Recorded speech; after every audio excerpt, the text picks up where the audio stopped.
আসসালামু আলাইকুম। কেমন আছেন সবাই? কাছে ও দূরে, দেশ ও দেশের বাইরে যে যেখান থেকে আমার ভিডিওটি দেখছেন, আশা করি আল্লাহর রহমতে সবাই ভালো আছেন। আলহামদুলিল্লাহ আমরাও খুব ভালোই আছি। আমার নতুন আরেকটি ভিডিও দেখার জন্য আপনাদের সবাইকে আমন্ত্রণ জানাই। আশা করি আজকের ভিডিওটি আপনাদের কাছে খুব ভালো লাগবে।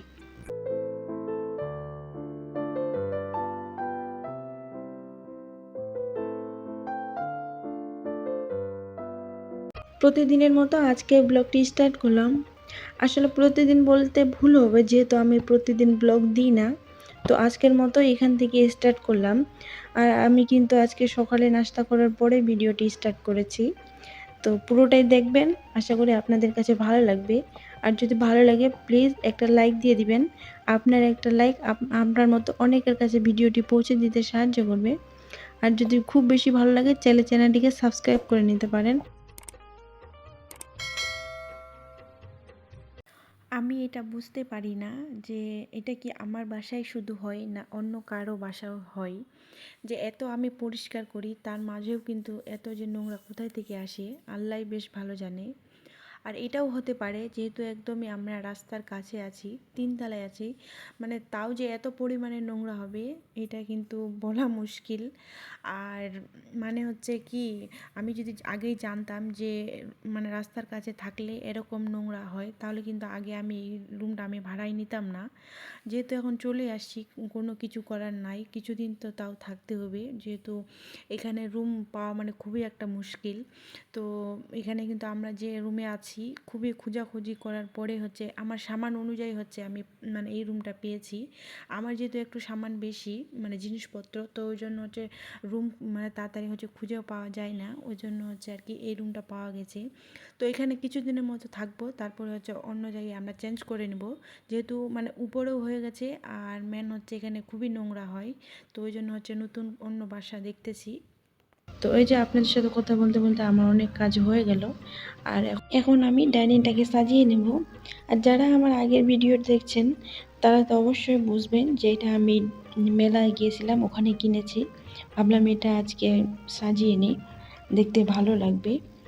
আর যে কোনো জিনিস কেনার পরে কিন্তু আমার এটাই হয়, সাথে সাথে যেখানকার জন্য যেটা নিয়েছি ওখানেই দিতে হয়, নাহলে আমার জন্য আমার কাছে একদমই ভালো লাগে না।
এই তো সকালে নাস্তা করে কিছু কাজ সেরিয়ে নিলাম। আর এইদিকে দুপুরে রান্নাটা বসিয়ে দিয়েছি। রান্নাটা শেষ করে যা থাকে টুকিটাকি ওগুলা রান্না করে তারপরে করে নেব।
রান্নাটা করে বাসায় যেগুলো কাজ ছিল সব শেষ করে আমি গোসল করে নিয়েছি।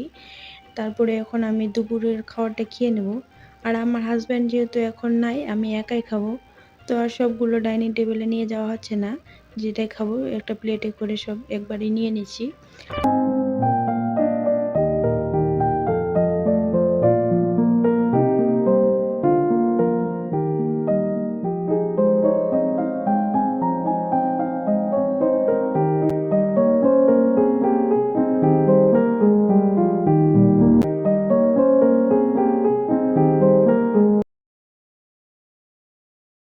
ছেলে মেয়ে দুজনকে হচ্ছে দুপুরে খাওয়াই, ওদেরকে হচ্ছে ঘুম পাড়ায় দিয়েছি।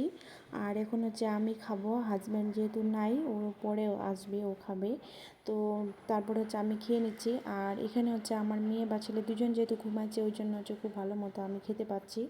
আর ওরা যেহেতু থাকলে কিন্তু আমি এভাবে খেতে পারি না, এটা কিন্তু স্বাভাবিক। যখন ওরা এখন যেহেতু ওরা বাচ্চা আছে, আর আমার মেয়ে কিন্তু খুবই বাচ্চা, আর ও যেহেতু একটু হাঁটতে পারে, তো আমার ট্রাইপড দেখলে কিন্তু ও খুবই মানে নড়াচড়া করে। এখন যেহেতু ও ঘুমাইছে, তো ওই জন্য আমি খুব ভালো মতো খেতে পাচ্ছি।